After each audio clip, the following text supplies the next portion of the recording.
people in the Tobago House of Assembly, whether they're working CPEP, whether they're working URP, or any division in the Tobago House of Assembly, whether they campaign for the PNM or they campaign against the PNM, not one of them have lost their jobs as a result. And therefore, I want to suggest to all of you that there is no possibility of comparison between the PNM and any organization. As a matter of fact, when you compare the track record of the PNM to the track record of the PDP, not only there is a difference in color, not only there is a difference in the name of the political organization, not only there is a stark difference in the integrity of our leaders, but I'm saying there is also a difference, a stark difference in the philosophies of the two organizations. And I want to talk to you for a little bit about the difference in philosophies of the two political organizations. Of course, there are three, but the main contenders are, of course, the PDP and the PNM. And I want to chat to you a little bit about the difference in our philosophies when it comes to public employment in the Tobago House of Assembly. So, of course, the PDP's philosophy as it relates to public employment is that there are too many persons employed in the Tobago House of Assembly. All right, and let us say we want to agree with them. We have about 65% of the working population employed in the THA. But I'm saying the difference in the philosophy has to do with how you treat with that situation.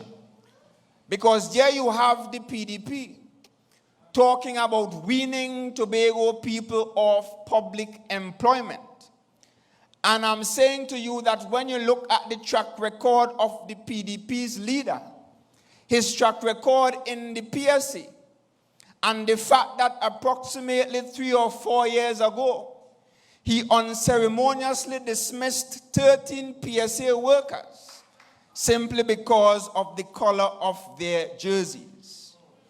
And I'm saying when you look at the fact that he could have done that to those persons, and you align that to his recent statements in the last political campaign in January, when he said that should the PDP win, there will be no justice for PNM people. I am saying to you, to the people of Tobago, watch out. Shorty, I sang it, watch out my children. In this case, I want to say, watch out my people. Because of course, given the nature of the leader, and I want to hear nothing about Farley because Farley is the window dressing. You know, some people in the real estate business, when they want to sell a house, they just paint up the outside nice and put up nice curtains. And the window on the outside does look nice and shiny and clean. But when you open the door and thinking, well, this is a good house to buy, and you walk in, you want to drop through the floor. Because the outside nice and clean, but the inside dilapidated. And I'm saying to you, PNM people, and to the people of Tobago, that Farley is the window dressing. Farley is the dress tail that Watson Duke hiding behind. But of course, we in the PNM, we could present our leader front and center. We could present our leader as the political leader of this organization. PNM. While the PDP have to hide theirs.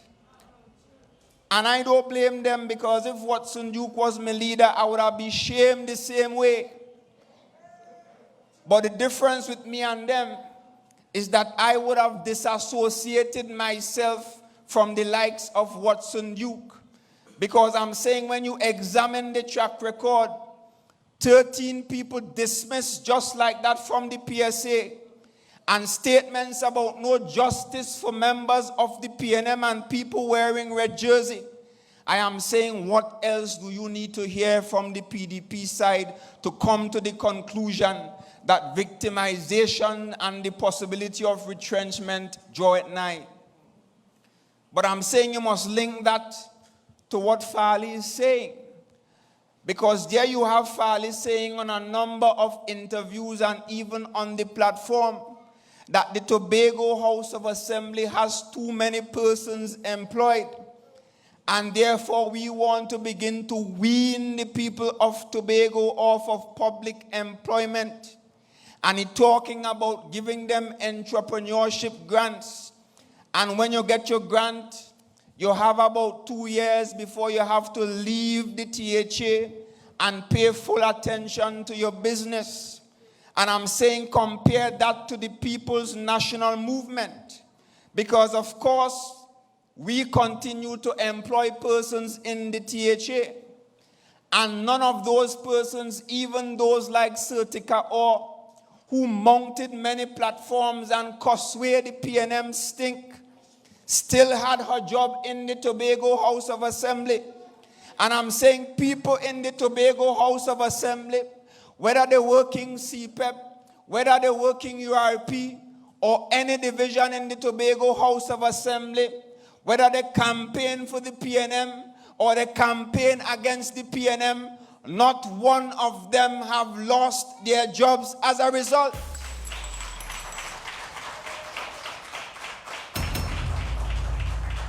As a matter of fact, since I've been in the assembly, I only know of 3 occasions where people lost their jobs. There might be more, but I don't know. 2 of them had to do with misbehavior, and another one had to do with indiscipline. And therefore, when they want to talk about victimization and accuse this organization of victimization, let them look for Watson Duke, because that is the king of victimization. And there are plenty other stories, but the old people are saying not every Tory good for tack. So the PNM's way of treating with overemployment, as they call it, over the last 4 years alone, we have distributed some $32 million to over 1,500 businesses on this island for them to start businesses. But we ain't telling nobody that when your business start up, you have to leave the work. Because we believe you have a right to choose. You must decide if you want to do public employment and run your business at the same time.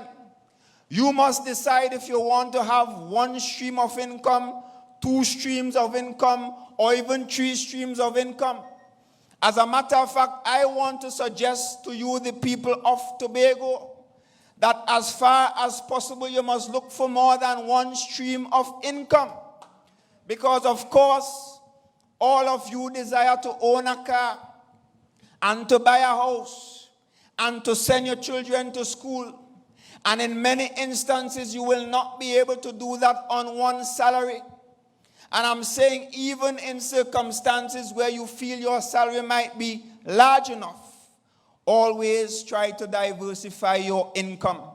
And I'm saying this Tobago House of Assembly administration over the years has facilitated exactly that.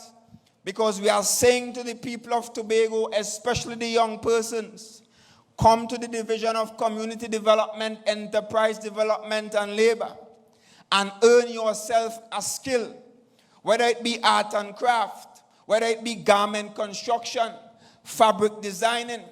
And over 4 years, over the last 4 years, over 3,000 Tobagonians were trained in those areas. And if that is not enough, we said to those same individuals, register your business and come into the same division for a grant of $25,000 to $50 and go out there and use your skill to start your own business. And of course, some of them, their businesses grew to the extent where they could look back to the THA and say, hey, look your work. We don't want your CPEP work. We don't want your URP work. We don't want your clerk work or your BOA2 work, because the business that are running has gotten to the extent where I can afford to leave the THA, and that is a choice that the people of Tobago should have. So I'm saying no politician should tell you that you must start a business, and when your business starts up, you must give up your work. If you want to do the both of them, that is your choice. If you want to do 3 work when the day come, that is your choice. If you want to run 2, 3, 4, or 5 businesses when the day come, that is your choice. So this administration is not about winning the people of Tobago. As a matter of fact, we are saying that the people of Tobago must not win, but they must win. This administration is about the people of Tobago winning, while the PDP is about you all winning.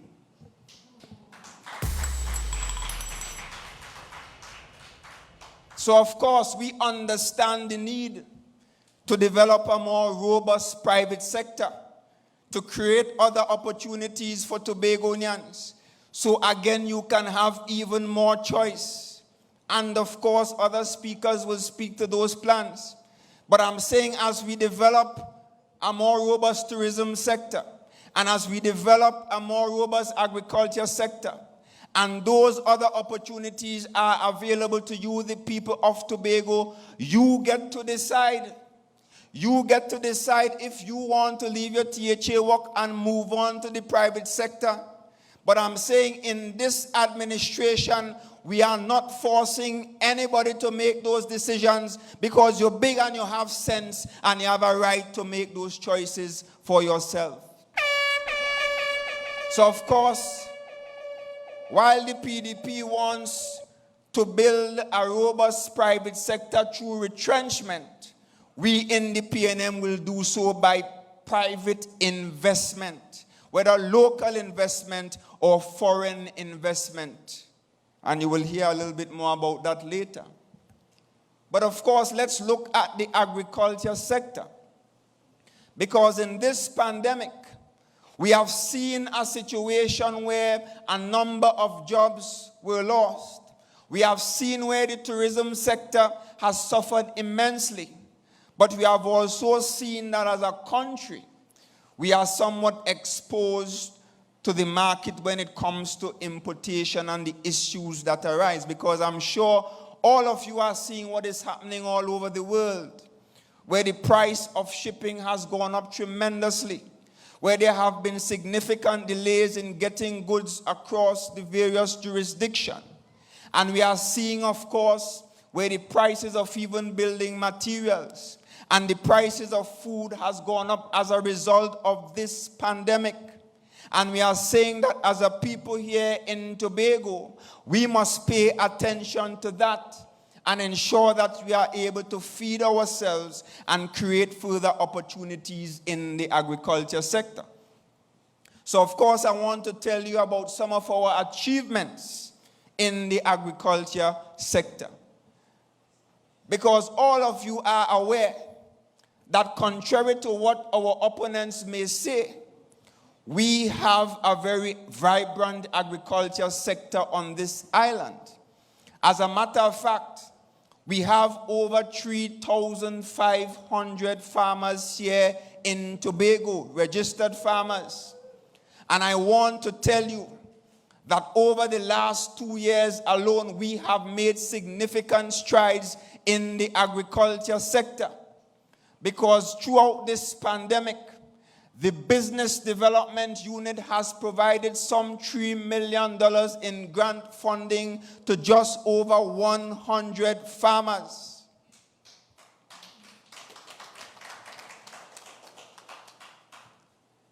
And of course, we are looking at ways that we can continue to make additional funding available to farmers. Because of course, in the Business Development Unit, you have the opportunity as we speak to benefit from up to a $500,000 loan. And of course, if you choose to, you can benefit also from a $50,000 grant if you are involved or wish to be involved in agriculture.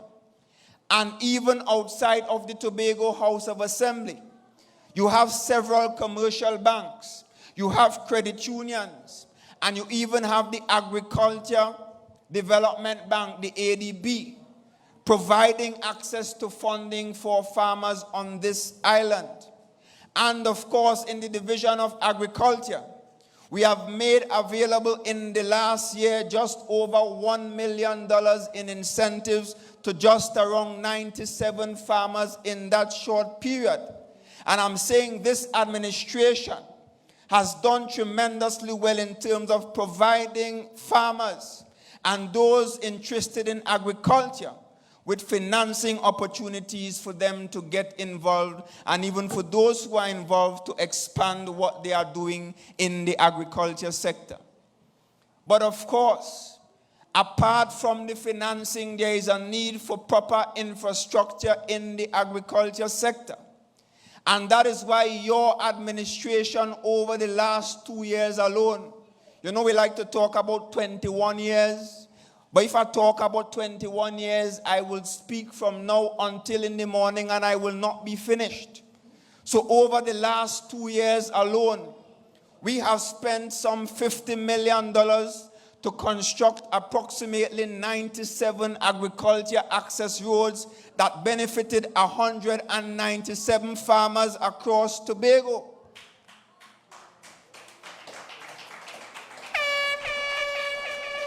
And of course, what those roads did is that in situations where those farmers would not have been able to access those lands, in situations where there were difficulty for them to access the lands, this administration has made it easier, and we have provided access to all those farmers to get into their lands and become more productive. And I'm saying that is performance. But of course, the Goldsboro Estate, one of the most productive farming districts on the island, where you have 81 farmers operating. And I'm talking about even PDP farmers. My very good friend, Murray, where's Murray's first name again? Naya is the nickname. Can't remember the first name now. Roland Murray, my very good friend, supporter of the PDP, and he's free to do so.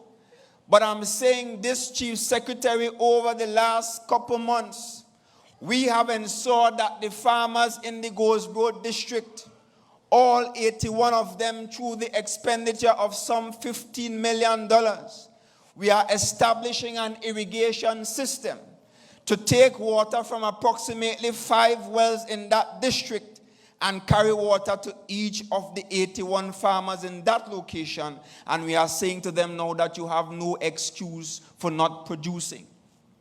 But Goldsboro is not the only one, because across other estates, we are currently developing some 600 acres of land, and I will name them. Because in Lamy Road in Argyle, we're going to develop 50 acres. In Richmond Estate, we're going to develop 200 acres. And when you come lower down to Belmont Road, we're going to develop there approximately 100 acres. And of course, across in Indian Walk Estate in Moriah, we're going to develop 80 acres of land. And if you're down in the west, down at the Friendship Estate, we have 120 acres of that estate allocated for agricultural purposes. And I'm saying when you count all of it up, it's approximately 600 acres of land that this administration will fully develop. And when I say develop, I mean proper roads, water, electricity, and of course good soils. And a minimum of 2.5 acres of land will be given to approximately 300 farmers on this island to produce food, not only for Tobago people, but for Trinidad and Tobago people, and possibly the region. So when they want to tell you that nothing happening in agriculture, tell them they're talking foolishness. And unfortunately, I don't have enough time to talk about tourism, so another night for that. But in addition to all that I've just mentioned, we continue to provide even training opportunities for our farmers on the island.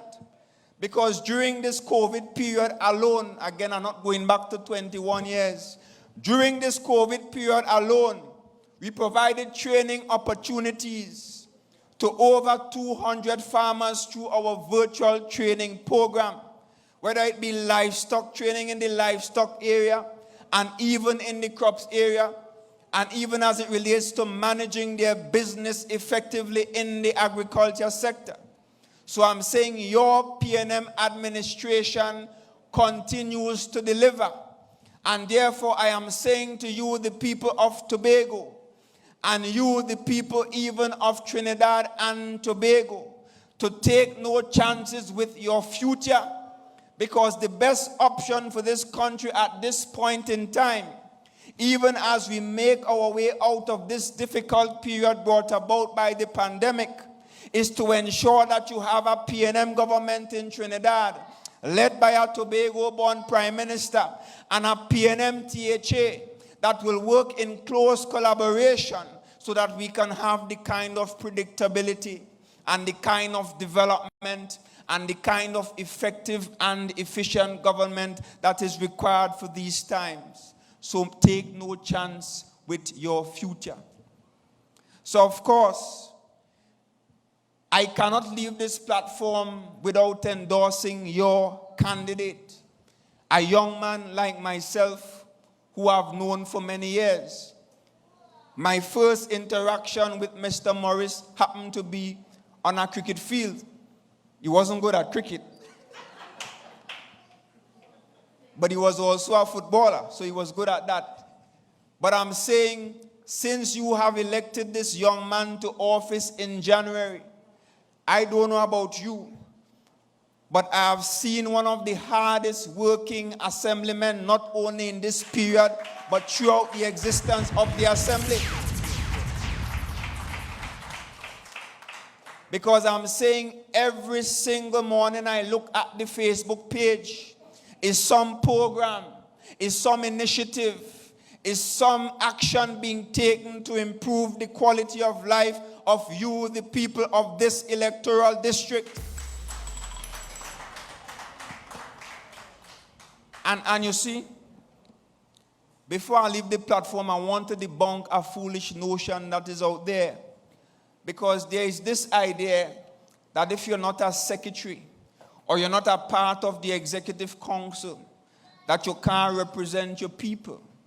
I am saying this assemblyman, though a PNM assemblyman, was not part of the executive council. He was secretary of no division. But as an assemblyman, he was able to collaborate with his colleagues. He was able to even collaborate with the private sector. He was even able to dig deep into his pockets at times to represent the interests of the people. And I'm saying beware of those kinds of assemblymen who will come to you and say to you that because I wasn't a secretary, I couldn't do this and I couldn't do that. Because I'm hearing a recording going around with the candidate for Bethel New Grange, Terry Baines. But oh, he was on the outside and he didn't have access to resources and all kinds of foolishness.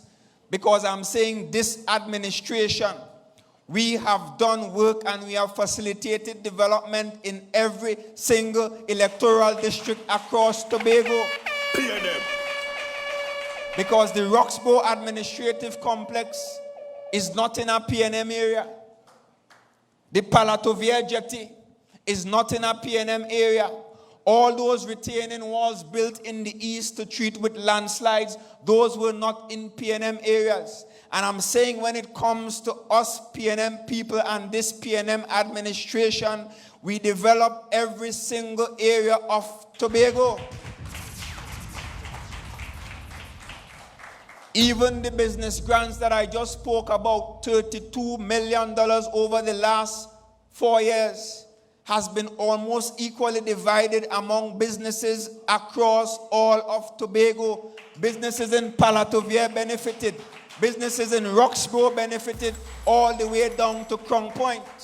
PNM. So I'm saying, this is a man who made absolutely no excuses. Because of course, when you sign up for this job, you didn't sign up to be no secretary. The people vote for you as an assemblyman. And therefore, as an assemblyman, you have a responsibility to assist the people in your electoral district. And last one before I go. I heard another one I like to call Folly Fally saying to you, the people of Tobago, that he don't want to have nothing to do with any food card. As a matter of fact, he suggested that in the midst of this difficult period, where as Chief Secretary, I have said to all assemblymen, we do not want a situation where hundreds of Tobagonians are going to Victor E. Bruce to line up for support. Because we have to acknowledge that during this period, some 3, 4, or even 5,000 persons lost their jobs and are in need of support. And I said to all assemblymen, I never said PNM assemblymen, I said to all assemblymen, make your offices available so that your constituents can apply for those cards. And I said to them, you have a choice. Because if you want, you could send the forms to the division, you could email the forms to the division. And I said as well that after the division processed the forms, you could have the people go and collect the cards, or you could have the cards sent to your office and have them collected there. And they are making all sorts of silly excuses as to why they're not assisting their constituents with those cards. But I want to say to the people of Tobago, you just pay this phone bill, and this number is public. And I'm saying as long as the taxpayers continue to pay this phone bill, you can call this Chief Secretary anytime and request any kind of support. So those of you who in electoral districts where the assemblymen talking foolishness about them don't want anything to do with food cards, and if you want food cards, go to the social workers, the same social workers who are overwhelmed right now, treating with rental assistance and treating with all other sorts of issues. I'm saying if you have that kind of assemblyman like the one in Palatuvia, Lansom Speyside, call the Chief Secretary, give me your name and your number, and I would forward the information to my staff, and my staff will process your information. And at some point, once you qualify and once the application is successful, they will call you to come and collect the food card. I don't have to give anybody any food card. I will help you to get a food card as long as you are in need during this period. And I'm saying that is a call that was issued to all assemblymen. All assemblymen. So I'm saying, Tobago people, you have an important choice to make. And I'm saying that while the choice is important, it's an easy one, especially in this area. Because when you compare Kelvin Morris, the vibrance, the track record, the energy, the commitment to service, and you compare that to the excuses of Abby Taylor and others, there is only one choice in this electoral district, and that is Kelvin Morris. PNM. So I'm saying to you, even when you compare their leader to our leader, who don't have to hide behind nobody because she have no charges, no police looking for her. I am sure when the police walked in here tonight, she sat there comfortable. But when they walk in other meetings, people, they start to wink.